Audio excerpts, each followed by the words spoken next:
doing not anyone just doing a bird window collision project, but maybe any other research experience.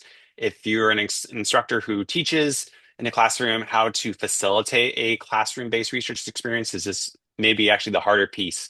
How you do research in front of your students when you do not know what you will find is something you have to kind of get comfortable with. So throughout today, I kind of put together this little teacher icon. I went to my phone and I typed like on the icon keyboard teacher, and this is the picture that came up. So when you see the teacher icon on a slide, that means that there is actually something that relates to that, a resource that we have in a Google folder that you can access. And that's just there for you as well. Our hope is that we just have a chance to the process of practice, right? Those sort of practical things that are useful in a classroom, giving examples of student works. And then Amy's also going to talk about her experience and then how she's done extension and moved beyond this, right? That was still an important piece about that. I like to say, get this going here. Next slide. Number one, I would say I'd rather this be a show. I'd rather be a space for us to learn from one another. So I encourage you to ask questions in real time. If I'm presenting or talking, Amy's going to be monitoring the chat, and you're welcome to ask that, and you're welcome to interrupt me at any time as well. I will say on my laptop, I don't see the Zoom screen very well. So please just feel like to open up your mic and just ask a question of clarity.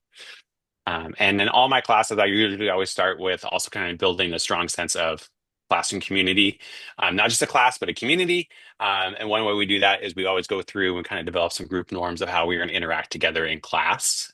And one of my always rules that I've come to is that everyone's an expert in their own experience. And all are welcome.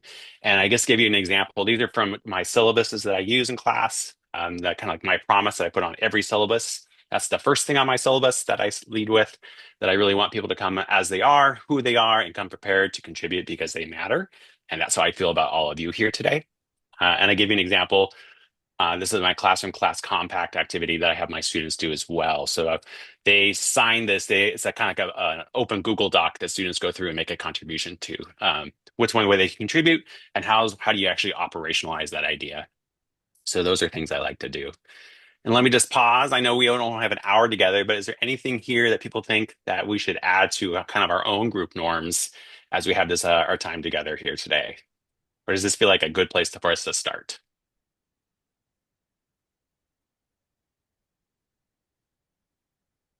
They teach you to teach, let the question linger out there for 2 to 3 minutes, make your students uncomfortable until they finally break and talk.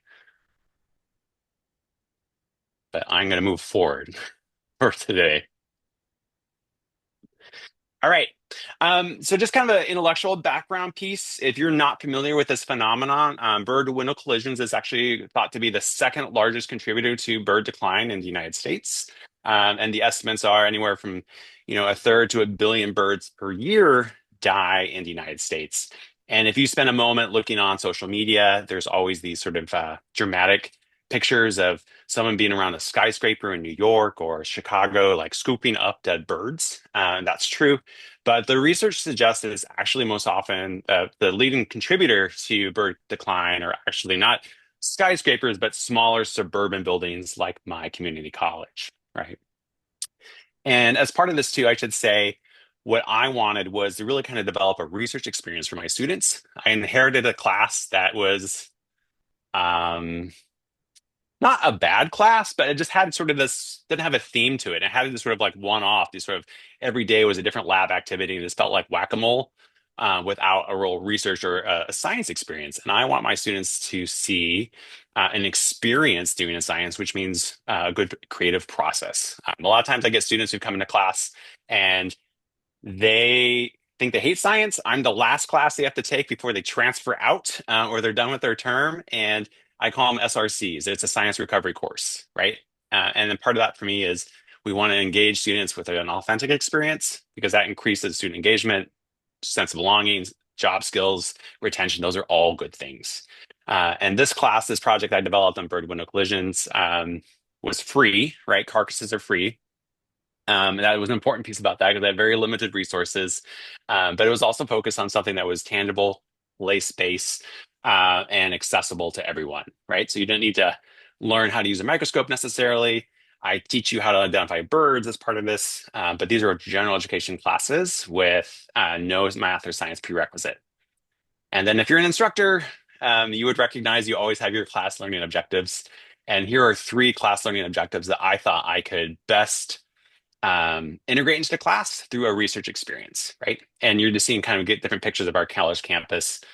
We've got about 7,500 students on the outskirts of Eugene, so kind of a suburban area to kind of get a sense of our campus where we might be. All right. And then just to also recognize, I don't want to suggest that I was the only one or the only person who've done this. I really looked at resources other college campuses have done. And if you're at all interested, I'd point you to EREN, which if you're not familiar, that's another great resource. I think it was the Ecological Research Education Network is what EREN stands for.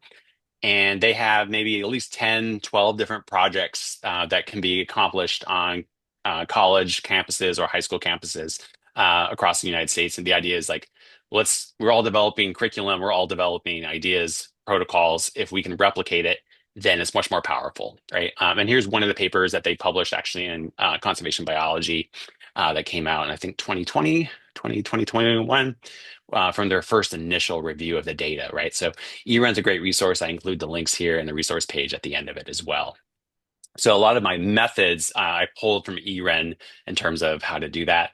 But then, like I say, the challenge or art of doing science or research experience with students is being comfortable in that space, having to demonstrate science, having to demonstrate not knowing, and being prepared for that, right? It's a lot easier as an instructor to have a one-off lab that you know what the lab report's going to look like. It's a lot harder to say, I I don't know what we're going to find. We're going to find it together, but that's also really empowering. I've found with students, and it looks at so that they are experiencing it in real time as you were doing it, right? When Amy and I started to talk about like, wouldn't it be kind of cool to kind of share this experience? The first thing Amy wanted to reminded me of was that my first project that students do is actually we have to form a groups and have a group contract. And you can see our little teacher icon that reminds you that there's a copy of the group contract that students do. And I have found this to be a really important piece. I do this now in all my classes and actually professionally when I join a group or work with somebody on a new project is to have a group contract because it makes clear expectations that sometimes are not clear. And certainly what I have found before COVID, with COVID, like where we are now, but students need help developing some of that social skills and the group work skills, right? And we know professionally that's a really important part of being successful is working in a group. Sometimes I have students who insist that you don't have to work in groups. But as many of us know, I think professionally, you rarely do get to pick your colleagues. Rarely do you get to pick with who might be you work with. You usually have to be able to work with just about anybody to be successful. And nothing in science is done alone anymore, right? So group work is a really important piece about this. And I have found making a group contract a really important part because it makes students have to just sit there for a moment and think about how you can interact. And I have a template that they fill out and they turn into me, and it's really for them. So questions like, what's your schedules? How are you going to email? Are you guys going to text? Where are you going to share and share files? That's a really important one. Things like that. And the other part about that in terms of grading, because if you're in a classroom space, students want to know what the grade is going to be. And they all remember having a group project where somebody did nothing in the group and got the same grade as they did. And so the way that I've done, and this helps, I think makes for a better group experience, is they're responsible for their own self-grading. So they get to do a self-grading reflection piece at the end of the project if they have turned in all the other smaller pieces on time, right? So when we write our introduction, they turn it into me and I can give them feedback, right? So we have all these smaller intermediate steps that are part of that, and it makes it possible for them to be more successful. It also means that they are seeing science as a process and not an end product. And I have found it makes for better risk taking. You want students to take a risk. You want them to try something. You want them to be a little bold. And if they recognize that we're delinking their grade from necessarily the final product or the final what we find, then I found it made it for a richer experience. I just want to And add that I think students tend to think that science happens in a vacuum, and we forget that it happens collaboratively and with others. And in all the science courses and other classes I took as an undergraduate, this was the only framework that I ever received for conflict resolution, for a map of what to do if it doesn't go the way you expect it to. But it also, I think, changed the way that I, as a student, felt about group work as a whole and gave me a framework and a tool that I could carry with me professionally as well. So definitely a long-lasting impact there for me. One of the questions you have is, what do you do if, someone doesn't follow through, right? And we make this a living document. I'm more experienced now. It's not a one-time thing. I do check-ins and we come back to the group document. And if I have to adjudicate anything, I say, this is what I'm going to use, right? This is the contract law you've all agreed to, essentially, right? So, real briefly, the methods are easy, right? The hard part is the time. You have to decide how much time you want to give this. And for reference to, I have my students twice a week for 3 hours as a mixed studio lab space. So I don't separate lab from lecture. That's just like 3 hour blocks I have with my students. So that makes me feel really flexible. But I had to get comfortable with this idea that using class time and I could be doing something else instead. And this seems like something they should be doing on their own. And one thing too, and this has been reinforced, um, I have found more recently, like where we are now, is that students don't have time outside of class. And so they need the time and space in class to do this. So we would spend usually twice a week for 6 weeks of my 10-week quarter. They'd be going around collecting carcasses around campus. I started in a winter term, right? Not knowing if I would find anything, and we did. And my experience as well is you get two types of students. There's some who are kind of grossed out, but they'll still do it. And then you get the students who get like oddly competitive about this, and they get disappointed if they don't find a carcass. And the other thing I would just say too, from a practical standpoint, is make sure you talk with your safety officer and just think about any permits you may or may not need, and that's regional. I have a federal permit and I have a state permit from Oregon Department of Fish and Wildlife for what's called salvage. And then just to be very aware of human safety as we think about avian disease. In this case, I was the one who was responsible for picking up carcasses, so my students would find it and then I would come and collect it using gloves, right? So that's just a Google map here of where we went and collected. I did 6 buildings initially, and we did this for, in the end, 6 terms, right? I learned the hard way too. Students get disappointed if they don't see live birds, and so I encourage you to have that, and that make for a richer and more fuller experience as well. So, starting off with just having some feeders on campus, and we did feeder observations that helps students learn what birds they're looking at that are real birds. But other resources that you may or may not be familiar with, eBird is awesome, and you can download the entire data set for your area. And so that's what I did, and I include an example of that in our share folder. And if you're not yet familiar, there's this other one called Bird Weather. They're called pucks, these little devices you see in the corner there. And these use AI to record birds and they do the identification with it. So that's a really fun tool. I have 6 of these on campus now. And so students can actually just download a spreadsheet of the live birds that are there. And that's actually really cool as well. And so that's actually now become a source of comparison. Like, what live birds do we see in the area? Which ones are we finding from that are colliding with the windows, right? That's a real rich source of information for students to kind of chew on.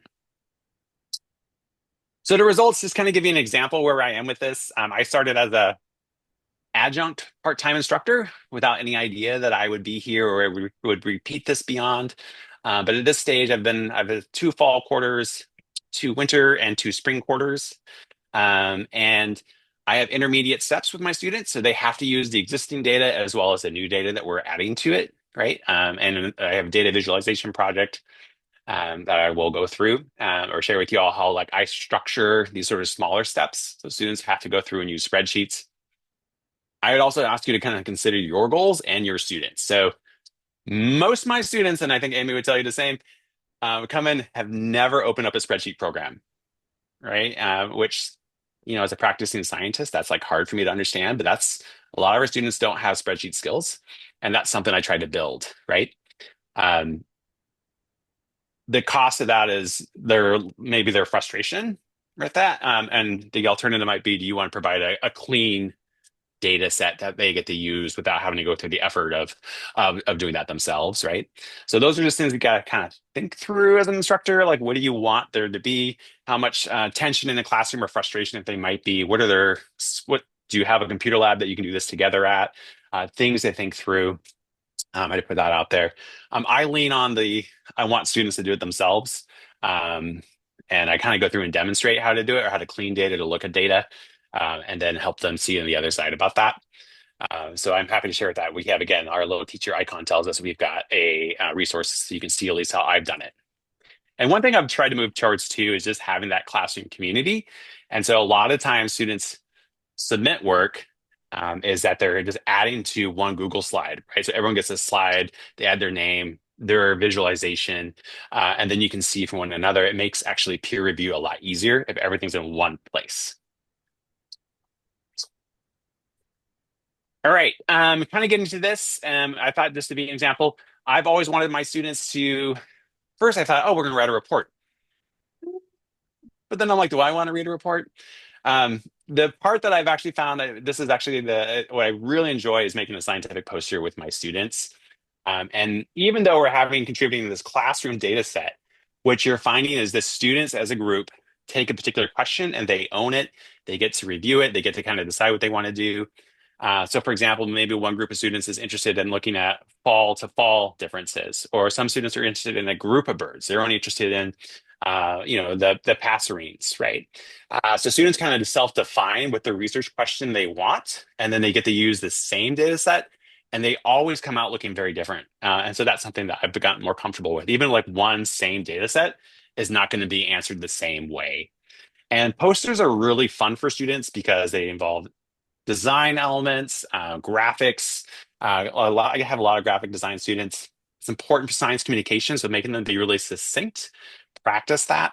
And then I always have a public showcase, so they have to stand by their poster, right? So I tell them, if it's crap, it's your crap, and you have to stand by it, right? And so there's a level of accountability that I find when they know they're going to be out there for 2 hours presenting their poster. Um, that is different than if it was only like seen if it only goes to my inbox, right? And I'm the only one reviewing it. So, and it helps with a lot of students who otherwise might be uncomfortable doing like a presentation in front of the classroom. They're much more comfortable in a science poster environment where they're doing really just one-on-one and they're sharing. So a lot of my students who have anxiety find that to be a comfortable place, right? So there's a lot of fun things to do with posters. Again, I include some examples of what students produce, but also my process and helping them kind of go through there. Seeing your poster printed out in big, like what was it, 48 by 36 or something like that. There's definitely, from a student perspective, a feeling of satisfaction. And, my group in particular, it was like, guys, look what we did. We made this. How cool. There was so much wonder about being able to present it in that way that was really valuable. It's a lot of fun for the students. I have a big plotter printer on campus, and it costs me about $3 to $5 per poster to print. So that's something you want to be thoughtful about too. Like, what's your output? How much does that cost, and is that within your budget as a student, right? So pretty much my campus, they'll just print them for me for cost.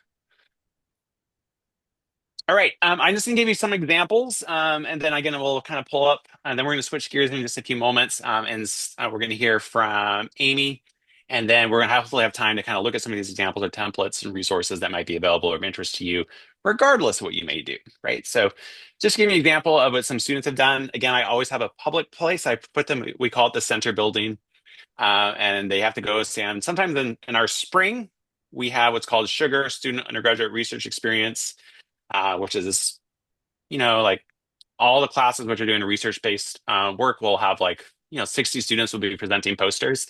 But if it's a smaller class or a smaller time, sometimes it's just me and my students out there, right? So you can see different examples. The first time I did this was winter. And it says winter 2020. And I think if you might remember what happened in spring 2020, that kind of ended the research experience, or at least the public experience for sure soon after, right? But a really good experience. Students like this moment. They invite their friends, they invite their other parents. Sometimes it's great to see. And just give you an example of how that might look. And again, this is general education. These are students have usually not taken another science class. They don't have a math prerequisite. They're not coming in with spreadsheet skills, and we sequence it and they build these out, right, over time, right? So you can get a sense of where and what they might be able to accomplish with time and support, right? So high standards, high support, like that are two of those are my operational ideas as an instructor. right? Here's an example too. Here's also an example of this. You can see this was done by one student.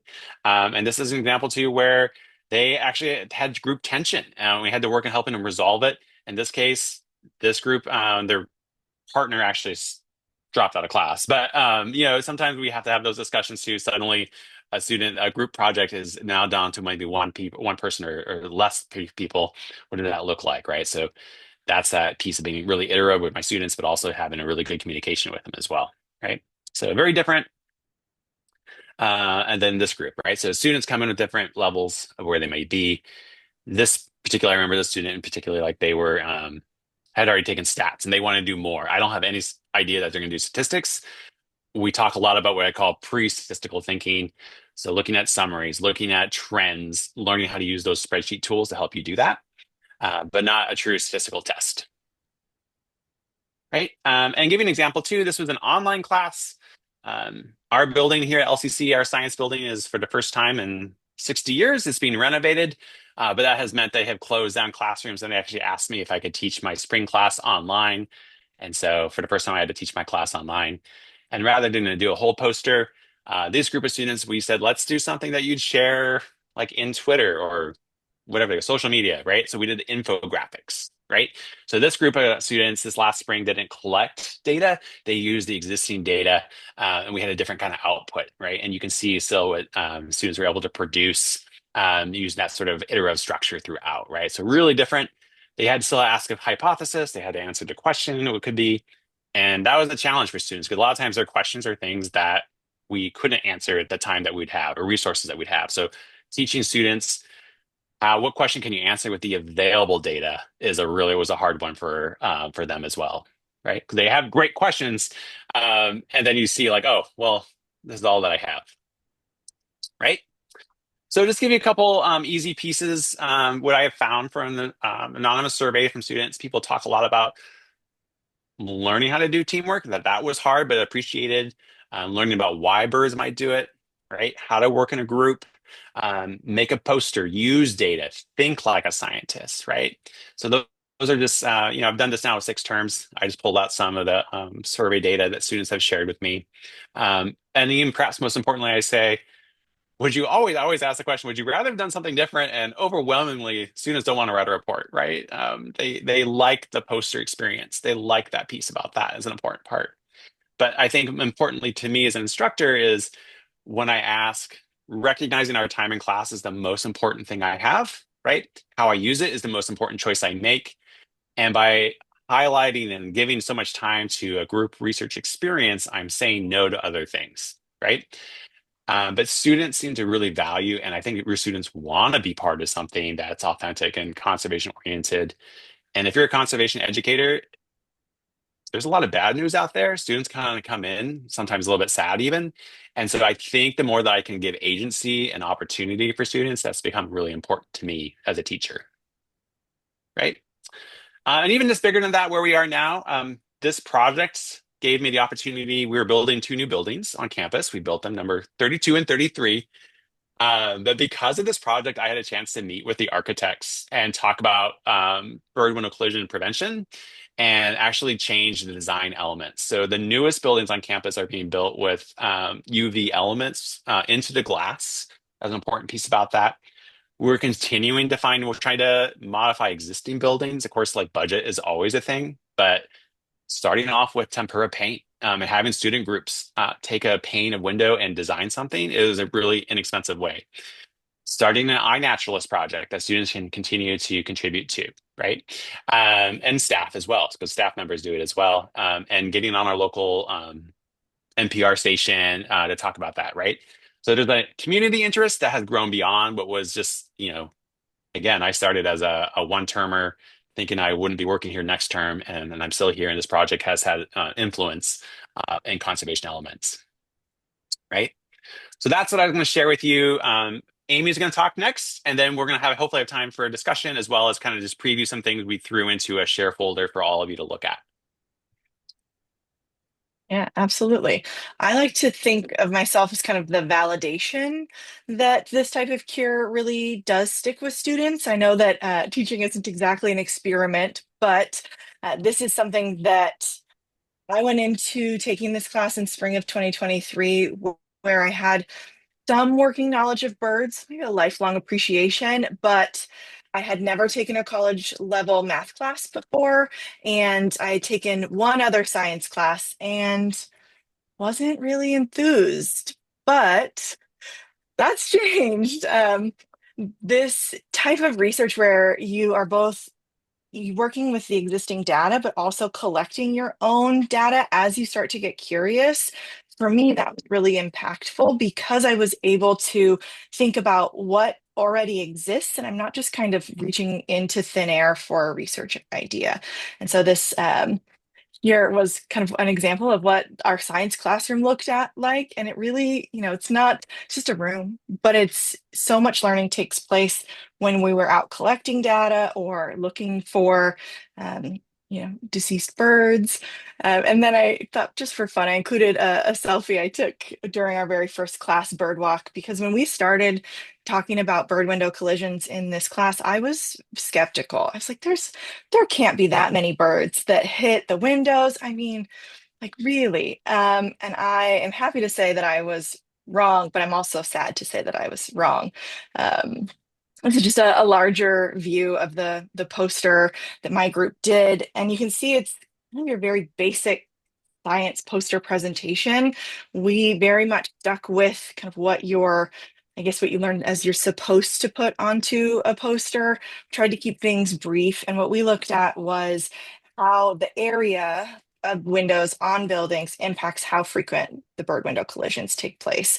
And it might seem kind of obvious, the more glass you have, the more collisions you would have, but that wasn't necessarily the case. It definitely, even this research points towards it being dependent on the side of the building.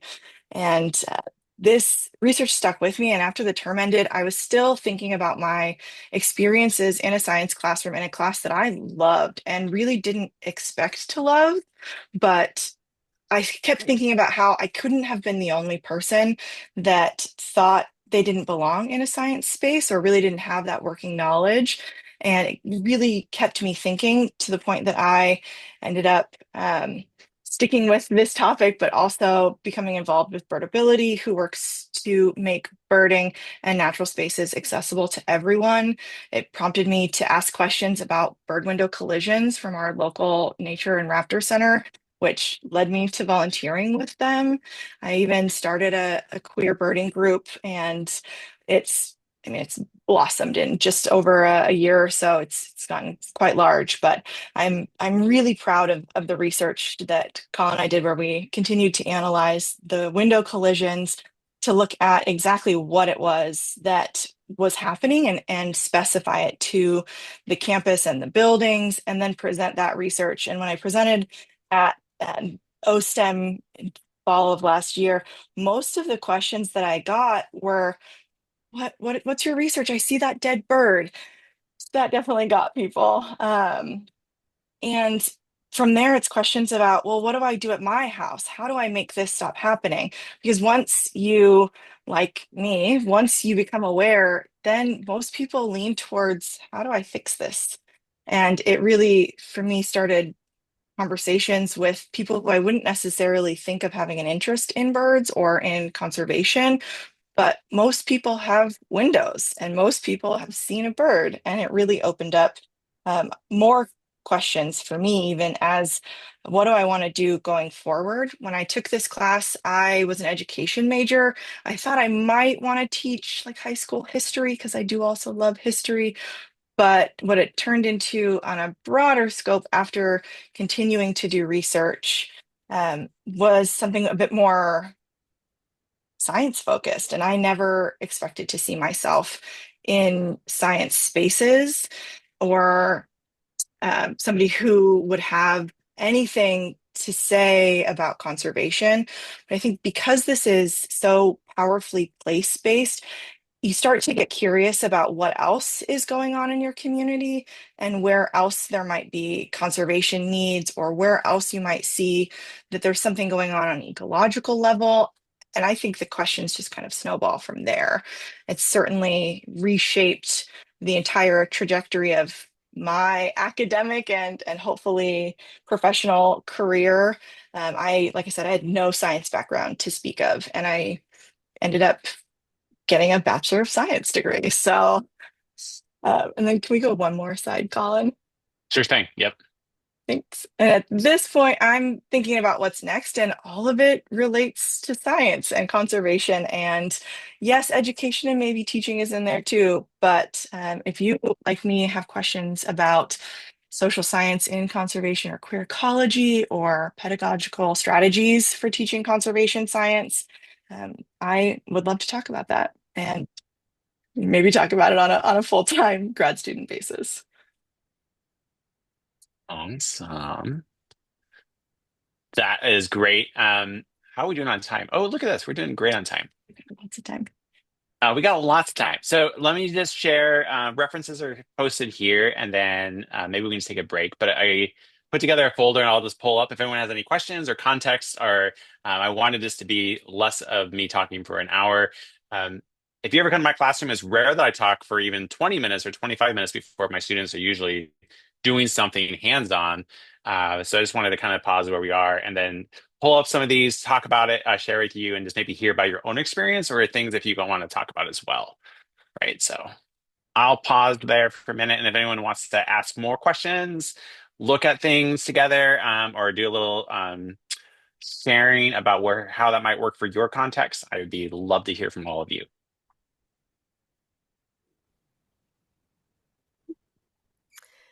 Hi, this is Jessica from UC Irvine. Thanks so much for this.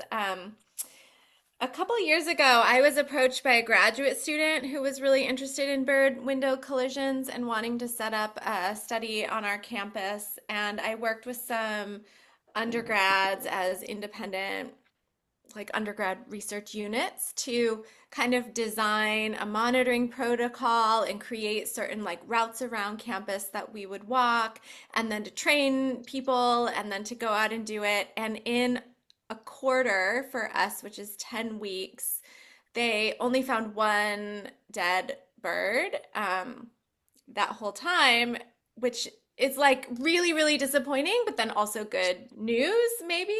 Right. Um, and so I have a question about numbers. So I like the idea of pairing it with live birds. I think my students learned a lot just about the whole design of the project, even though in the end we didn't have a lot of data. But curious, like, do you have Hmm. students who will go a whole term and actually not find birds and come out thinking it like isn't as much of a problem maybe as the data that you're showing and that I read actually say it is? I would say no, because we always do find some. So it might just be a matter of your campus was designed better to begin with. The data, I would say, the research also does suggest that we actually don't find most carcasses. They're either scavenged before we would find them ourselves, or that the birds fly off and then die elsewhere. Right. That's what the data does also suggest as a challenge with that. Um, Still, zero is really disappointing for some students, right? Like as you say, like as a scientist, like that's an authentic measurement. That's good. But there is also some disappointment with that. And I would always have some students get a little like competitive about it, like wanting to find a carcass maybe. Um, I think including both of those things, like what are birds here in the area and which ones you may be finding is an important piece right there. So your design element is an important piece. And then, like I say, the more that you can stress process more than just getting a answer, I think helps with that. But let me just give you an example. I can let's see here. So I put the data here as an example. This isn't that farther what we started with. So my first term, we had six birds. If you're still able to see, right? One, two, three, four, five, six, maybe seven birds. Right. And what happened too is that we expanded beyond just finding the carcass to recognize sometimes we'd find a skull or a bird fragment or a wing, bird print on glass. And that also lets students start to see there can be forms of evidence as proxy, um, but not necessarily a carcass. So that kind of wasn't, again, it wasn't something I planned. That is, the students saw that and we had to kind of modify our methodology as this has gone on.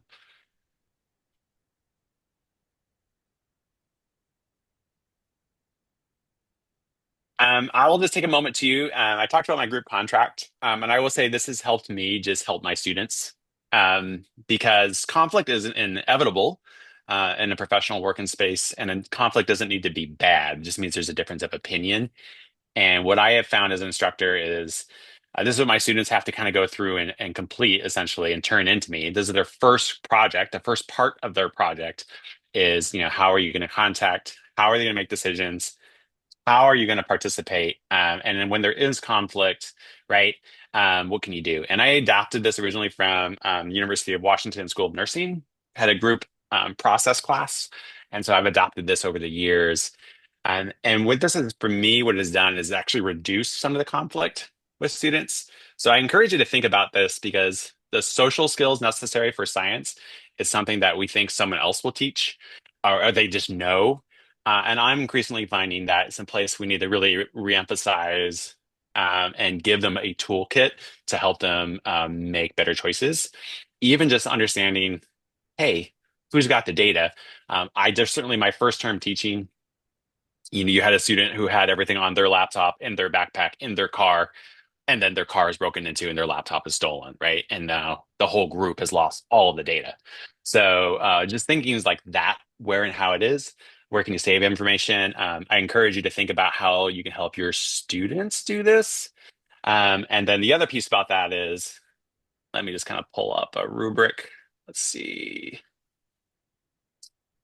And this is so students see this in advance. This is the grading rubric we might have for their poster project. Um, but again, if they have made all of their smaller intermediate steps on time, they get to go through and review and reflect on their own learning. They get to reflect on this kind of self accountability for who did what and how. And I put this in context too that if you're a publishing work in sciences right now, you usually have to make an author's contribution. Like, what did you do to demonstrate being an author in a published paper? So getting students comfortable with this doesn't mean everyone does everything equally, but it means that they are accounting for themselves. And then I always have some reflective, kind of metacognitive questions I want students to have and thinking through. Some students go really in depth with this, some students less so. And I would say my experience is I do always have language in my syllabus about this, but I can revise. But they're suggesting their grade for this. Um, and if anything, my experience has been as an instructor is I find myself actually raising a student's grade. They're often like harder on themselves than you would be. And so that's something I kind of come back to. Students get feedback from me as well throughout this whole process. But I think letting students know that their group project doesn't mean a group grade, they can reflect on their own learning. That also helps students try more and just also recognize, like, oh, goodness, I get to be ultimately responsible for this if I do it all on my own or all these pieces, right? It has reduced the tension. That was a really useful framework to be able to hold both, self accountability and, when do you have a conversation with your group members about their contributions or, bring up our original agreements. Yep. And that's what, again, I have usually 24 students in my class, and every 2 weeks I will try and do a group check-in with everybody as part of our class time. I had a question about that. That option is available to the students who have submitted everything on time. Hmm. What happens to the ones who haven't? Then it defaults to me. I'm the one doing the grading. Okay. Yep. So that comes back to me, and I'm clear and transparent with that, and students understand that. Sometimes I have a student who says, "Can you just do the grading for me? I don't want to be." Like they're not comfortable with grading their own self. But helping students, like people come in different places. There's like Amy who came in, no math class yet, right? And then you're gonna have a student they're a post-bac, right? For whatever reason, they already had advanced, right? And so I think trying to get them to think, what did I learn out of this, as opposed to they're coming in with different skill sets already. Some students have a tremendous growth. Some students are going to have achievement, right? So growth and achievement are things that we want to look at. And I've just tried to find something, and this seems to help. I'm not sure it's the greatest. I'm always tinkering, but science isn't about a grade. If you want students to authentically engage in the science process, you also have to give room for how do we evaluate that in a way that doesn't feel like they need to get to a answer, right? Other questions, and again, these slides are going to be posted and accessible. Brendan. Hey, Colin. I just had a question, just about what you said you were the one who was collecting the carcasses after Uh-huh. after they were found. What actually happens to those, and is there a research component after after the kind of finding and quantifying and identifying the species, like going to museum, depositing specimens in a museum or something like that? Or is there like anything that happens to those carcasses after they're collected that is incorporated into the class? Yeah, I have a deep fryer and I've got sauce. Oh And no. so we know I'm teasing. Um, Unfortunately, I don't have a good partner for that next step with that. If it's a fresh carcass and is in good condition, I keep those and we use those for my zoology class, and we may use those for a dissection material. So I have done that. To give an example, in my zoology class, we had a goose, we had a Canada goose all the way down to a hummingbird, and a couple thrushes in between. So if it's a fresh material, I feel like I can use it for teaching purposes. I will keep it. We've become a little bit uncomfortable with that right now. My health and safety officer is not loving that idea any longer, with bird flu being a little bit more prevalent. We have one goose on our campus that test positive for bird flu. So that's just something it's kind of like in the back of my mind right now, a little bit differently. I wish I could do more. I've been thinking about trying to do some um, taxidermy, and I have about 150 taxidermied birds on campus. I just don't have that particular skill set myself, and I don't have funding to have things taxidermied professionally. So I would like to do more. Sometimes I just get a report, like if our campus facilities, they say, "Oh, we saw a thrush," and they just tell me what they found and where they found it, and then they throw it away, and I never see it. Right? That's a good question. If you have any ideas, I would love to do more with it. I see here someone's raising their hand. Is it Zara? Hi, yes. I was just curious, with the rise of bird flu and all that, can your state government or your local government, or is there a disease and vector department that can swab for them? I know in Winnipeg, the wildlife branch for the provincial government, we do that here. And then after that, they dispose of them properly. And then Hmm. yeah, so I don't know how that would work for where you are, but that could be an option to look into. And It's a it'll good question. the Um, stats. that's a good question. For us, Oregon State University College of Veterinary Medicine is the lead. They have the best zoonotic laboratory for that. That's actually a really good question. I should probably say, can we do more with that? Yeah. I know I used to do swabbing when I did nest netting for birds, like we would swab, but it's just that sort of that extra piece. And again, at community college, it's I have, you know, my lab fees are $6 per student. It's hard sometimes for me to do that, but maybe they can help support that. That's actually a really good thought. Looks like in the chat, Aubrey shared that they believed that the UNG experimented with freeze drying. Oh, okay. Yeah, so oh wow, I'm all blurry. Sorry. So I know that they have like a little refrigerator, I think, of just birds that they'll bring out and kind of show around and things like that. I guess it's University of North Georgia. It's like a military based school, but I know they have something like that. Yeah, fortunately, we do have, I mean, we've good, I should say, I say we have a great, we have a walk-in freezer and refrigerator, but both of them have failed this summer, so I don't know what's going to happen with that. But yes, it's a little sad that way. It is a 60-year-old building, and it's our first time doing a renovation, so hopefully it'll something they'll fix the fridge. But has anyone done something similar? And again, it doesn't have to be bird-window collisions, but I think what I'm finding is students want to be part of something authentic and to contribute to that. And I'm just curious, learning from all the rest of you, what have you been able to do on your campus or your classroom that you think might give students a similar experience? Hi, I'm Sal. I'm joining from North Carolina, Greensboro, North Carolina, and I have done similar course-based research experience with my students for quite a few years now, and my students are mostly science majors, so we have a little bit more focus on computation and data visualization and use of spreadsheets and the challenges with that.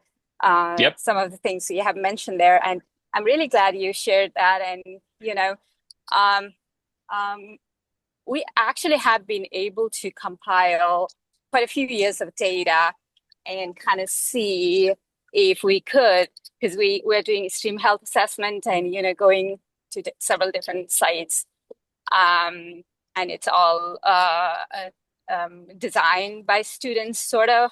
We have a format protocol, basic protocol, and some of the things they come up with is just really high standard, especially with the students who have a little bit of statistical background, and Mhm. to do the data comparisons and also do a little bit of extended inferences. So I'm really glad you shared that with us. And I think some of the things you have mentioned, I could apply that to kind of going forward and do a little bit of, because even though you're doing it for a long time, there's always something new that comes up every semester that Every semester. you want to kind of a little bit go over a little bit more so that you have somewhat somewhat expected outcome, right? So thanks for sharing your experience with bird window collision, because I also wanted to add that I had a student who worked with the Audubon, the local chapter, who did night lighting and bird window collision, and they were actually able to implement some of the outcomes she was able to present, kind of,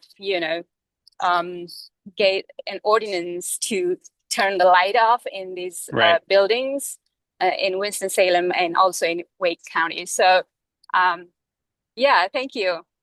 That was very interesting. Yeah, the lighting is an important one to consider. In our newest buildings, that's something we were able to add, the auto timers, so the lights go out in the evening, and then shades that come down as well in places where they can't turn the lights off. That's a really important piece about that. I would just say, like, this is a general education class, right? But even all the students, they still get to design their own question within it. I've experimented as an instructor. If it's a general education class, I feel like what used to happen is, like, I'd have students try to design their own projects, and you just realize as a gen ed, they didn't necessarily have the skills to do that. They're trying to do like a doctorate program in 10 weeks. So I've taken a little bit more responsibility to try to contain it.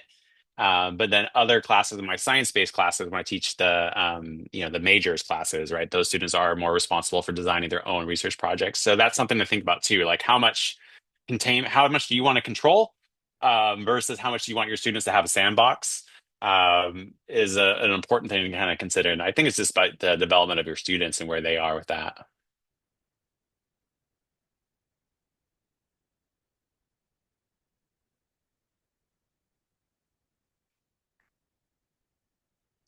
Other thoughts, every best practices that some have learned or used in their own class and their own research experience. What do we think?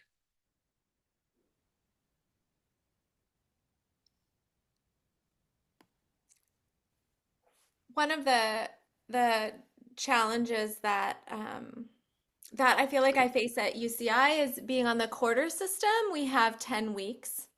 Same, Oh, you which is do? not enough. Okay. Yeah. Yeah, so I really like to sort of bring students into the design stage. So working with a student group over a longer period of time where they got to like design the routes and think about how we train other students. I felt like there's a lot of opportunity to learn from that. And sometimes when I try to do the course-based undergraduate research, it feels like they're often in the data collection phase. Hmm. And that can go a lot of different ways if it's not a canned lab, and sometimes can be kind of frustrating. Whereas if they're involved in some of the design and some of the follow-up, it matters more. And so I wonder if people have had strategies like doing things across courses, or if you sometimes when I've taught field biology, we will look at like data sets from previous years so they can look at what happened in previous years. But I'm just wondering about how you integrate what they're able to do in that short time period with like one student group, with the fact that you've done it multiple years and over time, what do patterns show, and sharing how, you know, for example, you get to advise on the buildings or make recommendations. Um, you know, that kind of integration into the longer process of science, even when they're just coming in for a discrete number of weeks.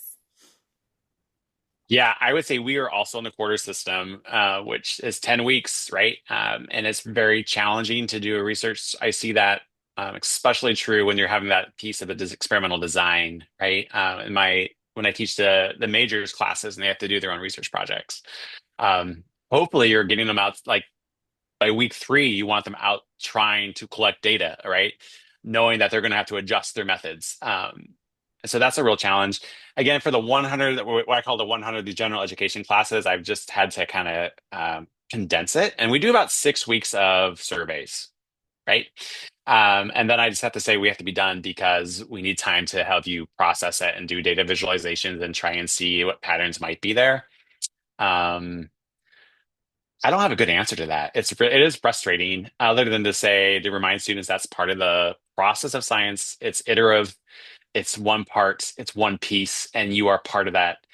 I think if you can provide a structure that they realize they are contributing to something that someone else will use, they do also take it more seriously. I'm not sure. Amy, can you maybe think about your own experience? Did you always feel rushed or pressured, or did it feel? I didn't feel rushed or pressured at all. Some of that I think is the in the moment flexibility when you start to creep towards the end of the term. And again, we did meet twice a week, so there's 3 hours.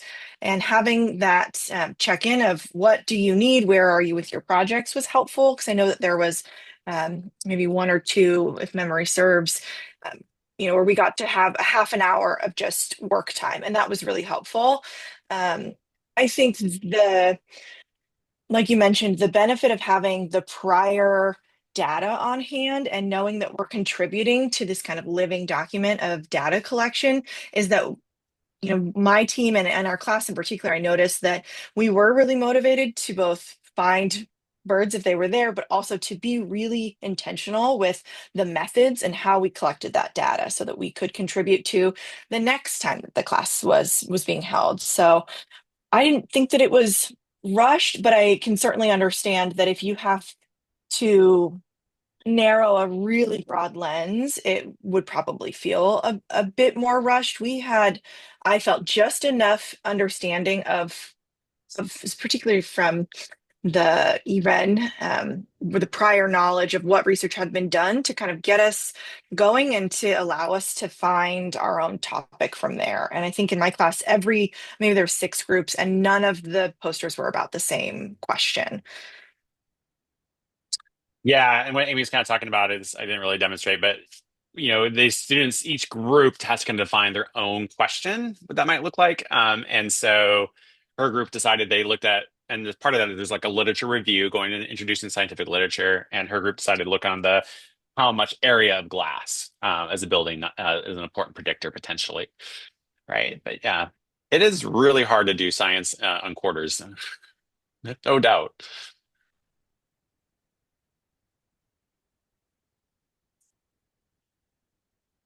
I think the piece I would only add to that too is the more that you can get them investing as a group in their own success early. So even though like I spend time spending like my precious class moments, right? And it feels like that as an instructor. But if you can get them to really move from a class to a community, so community building, I would say, is not optional. It has to be an important and a deliberate part of your class and instruction because you want them to lean in on each other at those moments when things get stressful, as opposed to leaning out, right? And then everyone fails or falls. And so I try to make that a deliberate, intentional, and something we revisit as a community, right? So I think once the students start to see themselves, and that's a shift in their mindset too, right? It's not just a class. They're part of a community and an expectation to one another more than it is to me. That's an important piece about that. And then also, like I say, having an authentic place for them to share it, doing a poster session, even if it's just, yeah, putting them in where everyone has lunch together, you make them stand out there and share their work, and you invite administrators. That helps. They know there's going to have to be some sort of a public authentication almost. I mean, I shared some of the good posters. Some of them are awful. I mean, not awful, but they're not really as high quality, right? But maybe I'll just put this out here too. And again, these are all possible here. If anyone has any questions, oh, the poster template. So I try to give students, I've made it very simple. We talk a lot about poster design, but I always give students a template to work with. This is not the prettiest girl at the prom, or if that expression or pretty, it's not, but it is effective and it's funny. And I want them to just get a sense of making fonts and understanding where things may be there and how to do it. And so I have this printed out as a hard copy so students can get a sense of those first questions, like how big should your text be, right? So we go through a whole science iterative process, like what as a poster should look like. And they actually go through a process of reviewing a poster. And then one of those activities is posted in here too. I kind of just do a quick, easy, let's see, not a copy. What is a scientific poster? A poster review activity, which is something to have them kind of go through and do and just look and see different scientific posters, right? So again, general education, my students don't have that background. They're not familiar with that idea. If you're dealing with 300 to 400 graduate students, they're very comfortable with what is a scientific poster might be, right? So I have them kind of go through and think through how are you going to pull this in? I start off with an easy website called, I don't love this term title, but Pimp Your Poster. And you can see there are posters of all different specialties as a place for them. So they pick one poster and they go through and critique it as an introductory, a low level, low stakes activity to learn how to think about poster design. Like, would you, and I often tell them this, like your mother who loved you, your father who loved you, if they won't, would they come and talk and read your poster? And if it looks just like a report that you've smeared across 4 feet of print, you haven't done your job of helping BA Science communication. So just another small activity to help students thinking through like, oh, what should be a poster? What's it going to look like? And we're at time, I think. We have one more minute. We had a question in the chat about students who come from designer backgrounds, if they can also help fellow students learn design basics. And what I witnessed in our class was that did happen. And even in a smaller scale with my group, I was by no means the data wizard. I did not make any of the graphs on our poster, but I was absolutely responsible for formatting and making sure everything, flowed well. And so I think that that's the benefit of having students pick their own groups, is that they can see what their skills are and go from there. Yeah, and I'll add this, I make this copy available. I start off with how to make a poster. And if you're not familiar, there's this poster from the Society for Conservation Biology, but it's the one to start with because there's 3 different versions of the same poster, right? And so as a low stakes, we started talking about what is a better looking poster? What's the purpose of a poster, right? So this is on the Society for Conservation Biology website as a good place to kind of start thinking like, what is in design, right? And then we kind of challenge it, talk about science design and poster, the better poster model. Is this young person here, is this a more effective scientific poster? Would you stop and ask him questions if you were walking by and asking that, right? So getting the students to think about and visualize it. And the last thing I always just say is really understanding students like Amy did, that you're building something as a part of your portfolio, right? This is something you can share and go and elsewhere. And we've been very successful at LCC in helping students go to conferences and present what is a classroom project, right? And growing beyond that. So really important work. Shout out to Amy, my fabulous colleague, and she is absolutely fabulous, and you should all take advantage to talk to her. But thank you all for listening and contributing and sharing. And I hope you learned something here that might be relevant and important to you, or a tool that you could use. And I encourage you to come back to these slides and see if there's anything of value or interest, and reach out to me if I can help with anything. Thanks, everyone. Thank you so much. Sorry, Amy, were you going to say something? I'm just thanking you all for coming to our breakout session. Well, thank you so much for leading such a fun and thoughtful and inspiring session. That was really terrific. And we will reconvene with everybody in the main room. All right.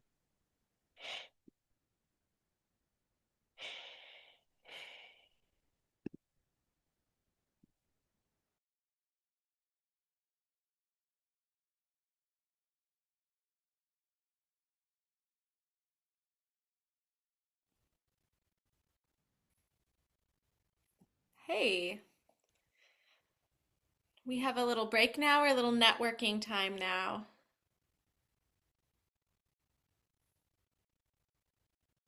Yes, I think this is an opportunity for folks to grab something to eat, chat with others.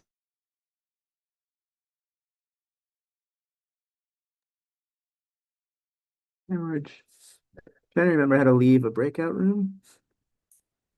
And leave room. There we go. Got it. Social time.